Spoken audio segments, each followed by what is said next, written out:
Turim zylę vaflinę. Taip atrodo. Čia išsiimsim.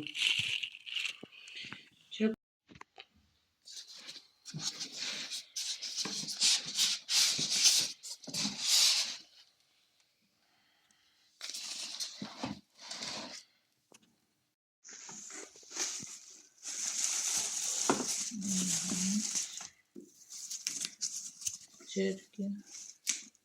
Ne, čia yra. Atidaryk. Ai, va.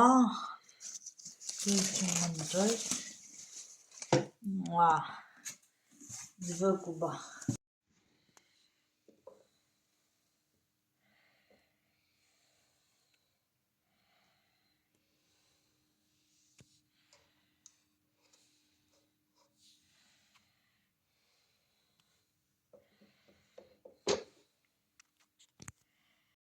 Čia turim pieną, sviestą, kiaušinių, cukraus, kepimo miltelių, miltų ir kepsim čirvinius blynus.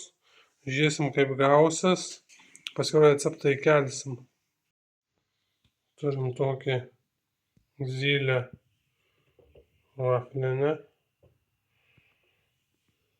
Čia va rankiojas. Bandysim kepti blynus.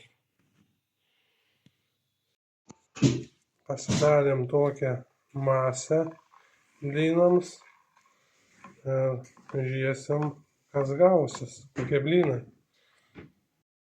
Sveiki, turim blynų jau iškeptų su zyle. Pirkom iš Bunkės labai gerą zylę aparatą, čia vat įpilam viską, čia vat taip vat kepa gražiai. Viskas idealiai, o žodžiu, pasižiūrim, užmetam. Liuks aparatas. Liuks. Super. Va. Labai lengva kepti blynus. Rekomenduojam pirkti iš Bunkės šitą zylę aparatą. Pirkit, valykit, nes blynus iškepti labai lengva. Labai. Nielos netikėjau, kad taip lengva blynus iškepti, bet labai lengva. Kai pavalysim skaniai, ačiū Bunkė. Po kepimo labai gražiai įsivalė, atrodo kaip nauja. O ne? Taip. Džiaugies? Labai. Zylė.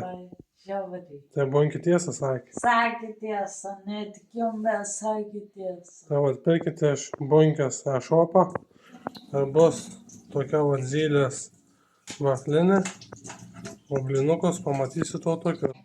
Čia yra mūsų blynukai, patys skaniausi.